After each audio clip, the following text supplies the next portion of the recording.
小年夜家宴上，刚跨进家门的我就听到了大伯的声音：“我们家德龙这一次年终奖拿了5万呢，他们老板可器重他，培养儿子这一块啊，你还是得跟我学。你家伯常现在在干嘛呢？该不会还在外面瞎折腾，说什么要创业的鬼话吧？”唾沫横飞间，大伯看到了刚进家门的我：“伯常啊，快来快来！大伯正说着你呢，这一年又过去了，你是不是还在外面混吃等死呢？你就该学学你堂哥，他光是年终奖都够你挣1年了。”堂哥翘着二郎腿，叼着烟，看向我的眼神也满是轻蔑。是啊，伯常，要不你跟我说2句软话？我现在可是在季氏集团工作，看在咱们兄弟一场的份上，我也能赏你一口饭吃。我脱大衣的手一顿，赏我饭吃？你猜猜，季氏集团的季是不是季伯常的季？见到气氛有些僵硬，我爸赶忙打起了圆场。行了行了，伯常也回来了，赶紧开饭吧。刚落座，大伯又拿出了他的大家长做派。今天小年夜，我们都准时到了，怎么就你这么晚才回来？你堂哥工作这么忙都回来了，也不知道你整天在外面瞎混什么，还要我们这些长辈等你。正在上菜的爸爸赶忙摆手：“不讲不讲，孩子有自己的事，回来就好。”大伯冷哼一声，没再接话。开饭后，2杯白酒下肚，大伯又炫耀起了堂哥的年终奖。不是我吹牛啊，你看看我把德龙教育的多成功，5万，那可是5万啊！多少人1年都才挣这点工资，我们德龙年终奖就拿了5万。二弟啊，不是当哥的说你，你就是不会教育孩子。你看看你家伯常，小时候成绩好又怎么样？现在还不是比不上他堂哥。堂哥夹了一个鸡腿进自己碗里，可不是嘛？所以说这人啊，不到时候真看不出来谁厉害。二叔，你知道我在哪上班吗？我可是在季氏上班，那可是咱们本地最大的公司呢，一般人根本就进不去。你们都不知道，我们老板有多器重我，估计年后还能给我升职。听着堂哥季德龙的话，我险些笑出了声。半年前，爸爸给我打电话，说是季德龙一直闲在家里没事做，大伯急得晚上都睡不着觉，让我帮忙想想办法。想着都是一家人，我便让季德龙进了我公司底下的一家工地当保安。结果现在这却成了他们在我面前炫耀的资本。据我所知，保安没有年终奖，不过是发了个2000块钱的过年红包而已。而且堂哥口口声声老板器重他，却连正坐在他面前的老板都不认识。没有年终奖吹有年终奖，不认识老板却吹老板器重他，简直可笑。看到我的表情，季德龙有些恼怒。你笑什么？我端起面前的汤喝了一口，才慢悠悠开口：“堂哥，你的工作不是我爸给你介绍的吗？”堂哥嘴角抽了抽，还是硬着头皮开口：“二叔介绍的怎么了？我要是没能力会被留下来吗？说到底还不是我自己有本事，那可是季氏集团，你恐怕连季氏集团的门朝哪开都不知道。”大伯见堂哥吃瘪，也帮着他说话：“就算是你爸介绍的又怎么样？还不是因为你没你堂哥有本事？怎么不见你爸把工作介绍给你呢？你这个孩子也真是的，怎么就这么见不得别人好？你就这么眼红你堂哥挣钱吗？”我懒得再听他们多话，正想开口说季氏集团是我的公司，爸爸就在桌下踢了踢我的脚。我抬眼看向爸爸的方向，只见爸爸正朝我挤眉弄眼。我瞬间明白了爸爸的意思，他不想让我露富。大伯和堂哥惯会捧高踩低，占便宜又没够。要是知道我就是季氏集团的老板，指不定会闹出什么幺蛾子。但要我咽下这口气也是不可能。我收回目光看向大伯，片刻后冷嗤出声：“既然堂哥有本事，现在又这么能挣钱，那大伯先把欠我家的钱还了吧。”2年前，堂哥因为网赌输了不少钱，要债的人追到家里，大伯家实在还不上，最后开口跟我爸借了10万块钱。如今2年过去，大伯和堂哥都从不提还钱的事情，我爸顾念着亲戚之间的关系，也从没开口要过。听到我的话，大伯和堂哥皆是一怔。半晌后，大伯重重把筷子往桌子上一摔：“你看看你说的这是什么话？我可是你亲大伯，你堂哥现在又有本事，难道我会赖你这点钱吗？我看你就是穷疯了，大过年的把主意打到亲戚头上。”爸爸见状赶忙打起圆场，把筷子往大伯手里塞。行了行了，孩子说这话也没别的意思，你跟孩子生什么气？吃菜吃菜。之后整整一顿饭，大伯和堂哥都没再说什么。饭桌上寂静的可怕。饭后我坐在沙发上处理文件，浑身酒气的堂哥坐到了我身边：“你干嘛呢？大过年的你装什么工作忙？我们都是一家人，谁不知道你就是个没工作的无业游民？这些年一直创业也没见你创出个什么名堂。”堂哥边剔牙边继续开口：“咱们都是兄弟，要不这样吧，你来我这儿，你给我当司机，每个月给你3000，怎么样？别说兄弟没拉你一把，我可都想着你呢。”我简直要被堂哥的话逗笑了，看来是3杯黄汤下肚，又不知道自己姓甚名谁了，又在我面前吹起了牛。我抬起眼皮睨了他一眼：“不需要，你先把欠的钱还了再说别的吧。”听到我的话，憋了一顿饭的大伯再也忍不住，指着我的鼻子破口大骂：“你堂哥好心给你介绍工作，你看看你这是什么态度？张口闭口就是钱，你瞧瞧你那点出息，我看你这辈子也就这样了，整天盯着那点蝇头小利，典型的小市民心态。”骂我还不够，大伯又继续调转枪头冲着我爸发火：“我看你也是越活越回去了，你看看你都把孩子教成什么样了，3000块的工作还看不上，他还以为他能挣大钱啊！你别怪哥说话难听，伯常这种小钱看不上大钱挣不到的性子，以后就是废物一个。”爸爸向来看重亲情没错，但现在大伯指着我的鼻子骂，泥人也有了3分脾气。爸爸脸上的不悦毫不掩饰，看样子是想说些什么。我抬了抬手拦住了正想开口的爸爸：“既然堂哥这么有本事，我当什么司机啊？要不堂哥你把我也弄进季氏集团呗，正好也让我知道季氏集团的门往哪边开。”我当然知道季德龙没有这个本事，果不其然，他脸上露出了一个讪讪的笑容：“不是你哥我办不到，是你能力不行啊，那可是季氏集团，可不是什么路边阿猫阿狗都能进的小公司。听到这话，我挑了挑眉，调整了个舒服的姿势，靠在沙发上。是吗？堂哥没办法把我弄进季氏集团，可我有办法让你从季氏集团滚出去，你信不信？可我有办法让你从季氏集团滚出去，你信不信？我话音刚落，手机铃声却在这时响了起来。李秘书，车保养好了。好，那你给我开回来吧，正好一会儿我要回公司一趟，你来接我吧。挂断电话以后，所有人的视线都落在了我身上。堂哥更是毫不掩饰自己脸上的嘲讽之意。还听不得我和我爸说话吗？你自己不也这狗德行吗？还买车了？我看你买辆自行车都费劲，张口闭口就要把我赶出公司，你也不看看自己配不配？秘书要来了，我懒得搭理他，收拾着桌上的文件和笔记本电脑。看到我毫不在意的模样，堂哥有些迟疑。你该不会真买车了吧？你哪来的钱？大伯猛地嗤笑出声，看向我的眼神满是不屑。他买车，他拿什么买？不就是眼红你有个工资高、年终奖高的好工作吗？还故意接个电话说什么车保养的。要是真买车了，大过年的怎么不开回来让我们看看？就算真买了，肯定也就是一辆不知道多少手的小破车，估计连辆2手的都买不起，肯定是怕开回来丢人才没开回来。我看你那车也别去保养了，直接开去报废厂吧。堂哥这才像松了一口气般。我就说嘛，你一个连工作都没有的人，哪来的钱买车？伯常啊，哥是过来人，你听哥一句劝，便宜车开不得。要是哪天在路上出点事怎么办？你是没见过我们老板那辆车，我偶然见过一次，迈巴赫你知道吧？那车可真是代派，就连车牌都是5个6，要买就得买那样的。我挑了挑眉，5个6，迈巴赫，那不是我的车吗？5个6，迈巴赫，那不是我的车吗？听到我的话，堂哥愣了一瞬，随即和大伯一起笑出声了。吃饭的时候你不是没喝酒吗？怎么说起胡话了？你知道那车要多少钱吗？你这一辈子恐怕连那车的一个车轮胎都买不起。大伯则是看向我爸，老二啊，你可真要好好管管你家伯常了。你看看他现在像什么样子，没有工作就算了，嘴里就连一句实话都没有。你别怪大哥说话难听，这孩子再这样下去可就真废了。你要是教不了孩子，大哥帮你教。你看看我把我家德龙教得多好。这样吧，我帮你管孩子，也不用你给学费了。你2年前借我那10万就当报酬了。爸爸还没来得及开口，我的电话再次响了起来。季总，我已经把车开到您楼下了。我边接电话边走到窗边，果然看到我的迈巴赫正静静地停在单元楼门口。你先上来吧，我这儿还有点事。我实在不放心让大伯和堂哥单独跟我爸待在一起，以我爸善良本分的性子，只有被他们奚落的份。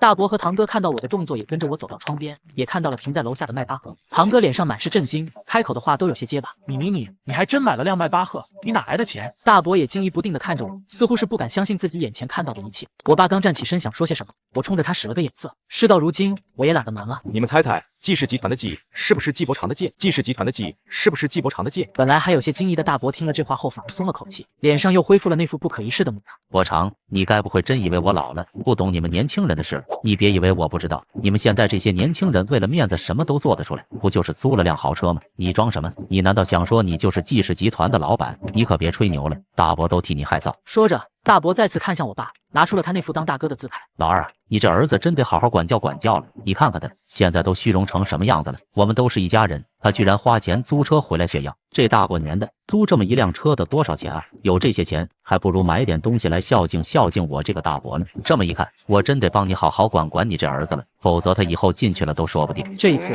我爸也不忍了，他猛地站起身，指着我大伯的鼻子破口大骂：“你管教我儿子？你有什么资格管教我儿子？我儿子是公司老板，你儿子几年前网赌输几十万，现在只能在我儿子公司工地当个保安，求我儿子赏他一口饭吃。你连自己的儿子都管不好，还管上我儿子了。”大伯被气得指着我爸半天说不出一句完整的话。我爸一把拍开了他的手。今天小年夜，我想着咱们都是一家人，趁着节日好好聚一聚。结果你们倒好，从伯常一进门就开始阴阳怪气，张口闭口炫耀德龙工作好、年终奖高，话里话外都在贬低伯常。我确实脾气好，想着都是亲戚，但你们不能蹬鼻子上脸，真当我没脾气吧？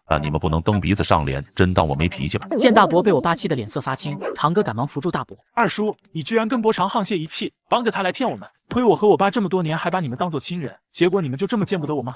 就因为我年终奖高你们眼红，居然还租辆豪车来骗我们，就想压我们一头。果然他们说的没错，这世界上最见不得我们日子过得好的就是亲戚。我爸兴许也是被伤透了心，摆了摆手。既然你们也说你们现在日子过得好了，那就把2年前跟我借的10万块钱还了，都是亲戚，利息我也不要了。听到我爸都开口要钱，大伯立马来了精神。好啊，老二，咱们两兄弟这么多年，你们两父子现在谎话被戳破了，就要跟我要钱。你这么做就是没把我们之间的兄弟情放在心上，那咱们就断绝兄弟关系。反正爸妈都死了这么多年，咱们俩也没必要往一块凑。就在这时，敲门声响起，季德龙离门口最近，他狠狠瞪了我和我爸一眼，以后走到门口拉开了房门。下一秒，我听到了他颤抖的声音：“李秘书，您怎么会来这里？”李秘书是我的首席秘书，我的所有事基本都是他出面，公司上上下下的人都对他极为熟悉。季德龙会认识他也不奇怪。李秘书有些疑惑：“你是？”季德龙赶忙递了一支烟。李秘书，你真是贵人多忘事。我叫季德龙，咱们也算是同事。闻言，李秘书微微颔首，没再多说什么，走到我面前。季总，车已经开过来了，您是要现在回公司吗？季总，车已经开过来了，您是要现在回公司吗？我微微点头，正准备跟李秘书一起出门，季德龙已经颤抖的声音开口：“李秘书，你这是什么意思？你是不是认错人了？这是我的窝囊废堂弟，不可能是什么季总。”李秘书疑惑地看向季德龙，所以你的意思是我连季总都不认识了？季德龙脸色青一阵白一阵，看向我的眼神充满了惊恐。大伯这时却来劲了：“季伯常，你还真是长本事了，现在做戏都知道做全套了，还知道找个人来陪你演戏。”堂哥被他爸的吓坏了，赶忙扯了扯他爸的衣角：“爸，你别乱说话，这是我们公司的首席秘书。”他爸喝了酒，现在又正在气头上，满脸不屑的一把打开了季德龙的手。秘书又怎么样？别以为我不知道你们说的好听是秘书，说的不好听不就是个狗腿子打杂的吗？小伙子，你实话告诉我，季伯常这个废物花了多少钱请你来演戏？我给你双倍。你们这种把戏只能骗我儿子这种单纯的人，我活了这么大岁数，你们骗不过我的。废物就是废物，一点正事不干，整天搞这种歪门邪道。大伯一口一个废物，彻底激怒了我爸。我看你是一把年纪活到狗屁股里去了，人家李秘书就在这儿，难道李秘书会帮着伯常一起骗你？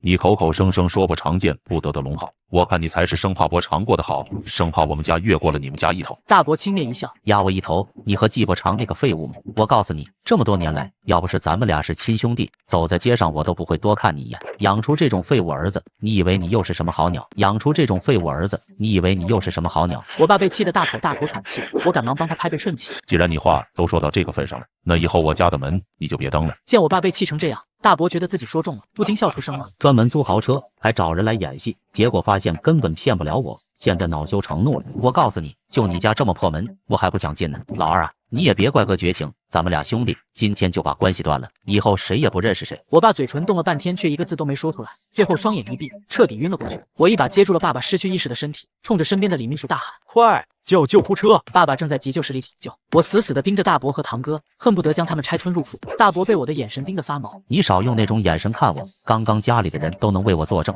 我可没动你爸一根手指头。你就算去告我也告不了，家人吵架很正常，我又没打他。堂哥现在也觉得大伯说的话是对的，是我找人陪我演戏。我爸晕倒的反应更是验证了他们猜想，堂哥便也肆无忌惮起来。是啊，老弟，说来说去这件事还是怪你，要不是你非要大过年的充面子找人演戏，事情也不会发展成这样。你说你何必呢？大过年的把自己亲爹气进医院，也不怕别人笑话。我冷眼看着面前两人，努力压制住自己心里的滔天恨意。本来今晚的事情一出，我只是想把季德龙开除了就算了，可事情发展成这样，他们父子甚至把我爸气进了医院，这件事就不可能善了。见我没反驳，季德龙脸上的嘲讽更是不加掩饰。他还想张口再说些什么，就见公司保安队长朝着这边走了过来。见到保安队长，季德龙脸上的谄媚比刚刚见到李秘书时更甚。保安队长可是直接管理整个公司的保安，更是关乎着他们的升职加薪。季德龙搓着手冲着保安队长迎了上去：“王队，大过年的，您怎么来医院了？是不是身体哪里不舒服？怎么也没个人陪着？走走走，我陪着您去做检查。”王队长脸上有些疑惑，但还是笑着点了点头。有点事来医院。对了，你怎么在这里？王队长只是接到李秘书的通知来的医院，并不知道具体发生了什么。提到这，季德龙眉头一挑，撇了撇嘴，满脸不屑：“还不是因为有个晦气的亲戚，整个年都过不好。”看到自己儿子的领导，大伯也赶忙迎了上去：“您就是王队长吧？我在家可是经常听德龙提起你啊，多谢你提携德龙。既然咱们有缘遇到了，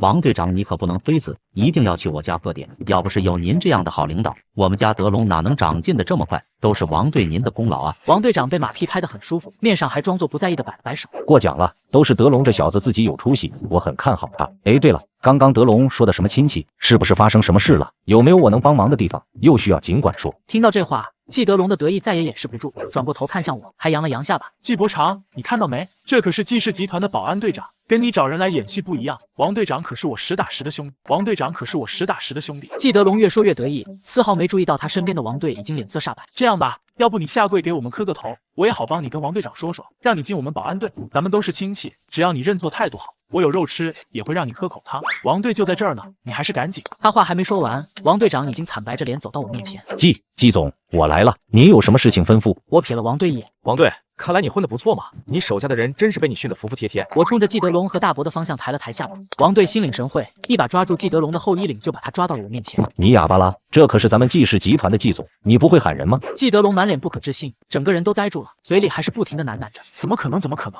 这个废物怎么会是季总呢？”王队狠狠一巴掌拍在季德龙后脑勺上。我看你他妈是脑子进水了，什么废物？那可是季总，你是不是不想干了？不想干了，马上给我滚！季德龙真是吓坏了。被打了一巴掌都毫无反应，大伯比他反应快，已经马上换了一副嘴脸走到我面前。哎呀，伯常，你看这不是被鹰啄了眼吗？闹这么大一个误会，你这孩子，你小时候大伯就觉得你肯定有出息，果不其然，你看看现在公司都这么大了，怎么不早跟大伯说呢？大伯也好去你家好好恭喜恭喜你和你爸，你爸还真是命好，孩子这么争气，不像我。你看看德龙就是个傻小子，你看看德龙就是个傻小子。我嘴角含笑的看着大伯，心下一阵嘲讽。见我没有说话，大伯接着自顾自开口：“你看你现在这么大出息，咱们都是一家人，你拉拉你堂哥，整个季氏集团都是你的，让谁进公司不都是你一句话的事吗？你给你个整个职位，别让他当个小保安了。咱们季家真是祖坟冒青烟了，我侄子居然这么有出息。”我冷笑着：“一家人，现在知道说一家人了，早干什么去了？刚刚还口口声声骂我是废物，现在说我有出息。大伯，你嘴里究竟有没有实话？”大伯有些讪讪，伸手想要拉我。哎呀，你这孩子怎么这么记仇？大伯不是误会了吗？